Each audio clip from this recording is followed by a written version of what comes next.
Assalamualaikum warahmatullahi wabarakatuh. Good morning my students. How are you today? We already have a long holiday ya.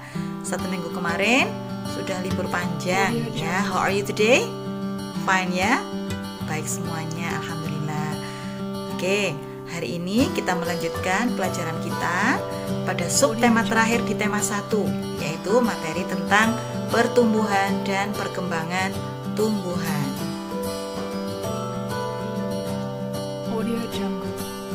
KD kita saat ini yaitu mencermati kosakata dalam teks tentang konsep ciri-ciri, kebutuhan, makanan dan tempat hidup, pertumbuhan dan perkembangan makhluk hidup yang ada di lingkungan setempat yang disajikan dalam bentuk lisan, tulis, visual, dan eksplorasi lingkungan.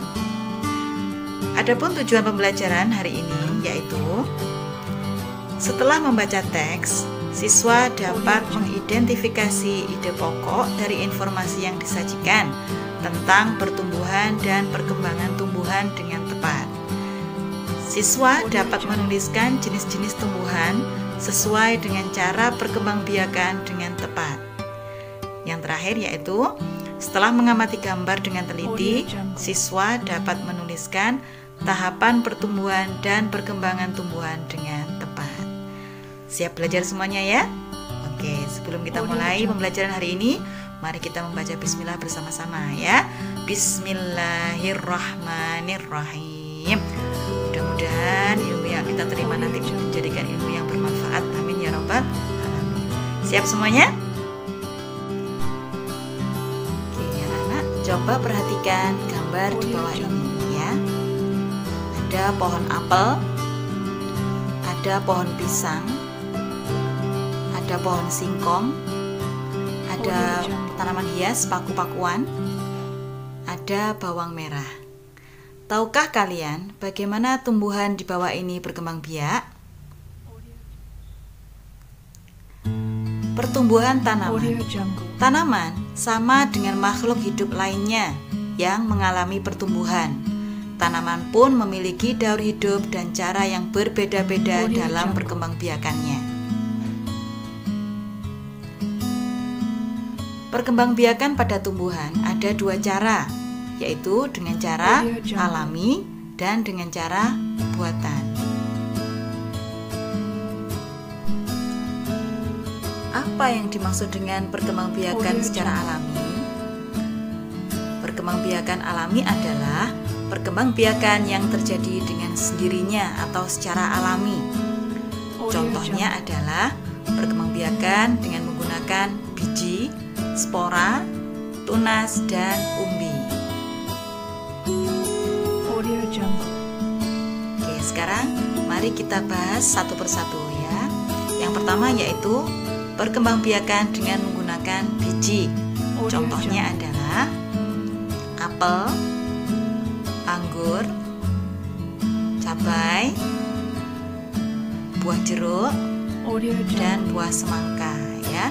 Semua contoh ini berkembangbiak dengan menggunakan biji karena memang ada biji di dalamnya. Kemudian perkembangbiakan selanjutnya yaitu perkembangbiakan dengan menggunakan tunas ya. Contohnya adalah bambu. Perhatikan gambarnya ya, itu adalah gambar tunasnya. Kemudian dengan pisang ya, pisang juga menggunakan tunas. Kemudian ada tanaman hias yang namanya cocor bebek. Kalau kita perhatikan di daunnya itu ada tunasnya ya, ada bintik-bintik tunasnya itu. Itu adalah contoh perkembangbiakan dengan menggunakan tunas. Oke anak-anak, contoh berikutnya perkembangbiakan dengan menggunakan umbi. Ya, umbi ini nanti ada 3. Ada umbi lapis, umbi batang, dan umbi akar. Yang pertama yaitu umbi lapis. Contohnya yaitu bawang merah, bawang putih, ada bombay ya. Kenapa dinamakan umbi lapis? Coba kita perhatikan. Ketika kita membelah bawang merah, itu akan terlihat atau tampak berlapis-lapis. Oleh karena itu dinamakan dengan umbi lapis. Contoh yang kedua adalah umbi batang. terdapat pada tanaman kentang dan ketela, ya. Yang terakhir ada umbi akar. Contohnya adalah tanaman wortel dan singkong. Kalau kita perhatikan, kenapa dinamakan akar? Karena wortel itu, kalau kalian tahu tanaman wortel, itu berada di bawah tanah ya, berada di bagian akar. Singkong juga begitu, makanya dinamakan dengan contoh umbi akar. Oke, selanjutnya perkembangbiakan dengan spora. Kalian pernah mendengar kata spora? Apa spora itu? Spora adalah sel yang terbungkus oleh lapisan pelindung. Contohnya paku-pakuan ya, ini sejenis tanaman hias. Silakan diperhatikan, itu ada bintik-bintik sel, itu adalah spora. Jadi tanaman paku-pakuan berkembang biak dengan spora. Contoh lain perkembangbiakan dengan spora yaitu pada tanaman suplir ya. Tanaman suplir dan paku-pakuan merupakan contoh perkembangbiakan dengan spora. Nah, anak-anak, tadi kita sudah membahas tentang perkembangbiakan secara alami. Sekarang kita belajar tentang perkembangbiakan buatan. Apa yang dimaksud dengan perkembangbiakan buatan? Perkembangbiakan buatan adalah perkembangbiakan tumbuhan yang terjadi dengan bantuan manusia. Perkembangbiakan buatan ini dapat dilakukan dengan cara mencangkok, stek, dan menempel. Perhatikan gambar di bawah ini. Gambar ini adalah contoh perkembangbiakan buatan dengan cara mencangkok, ya.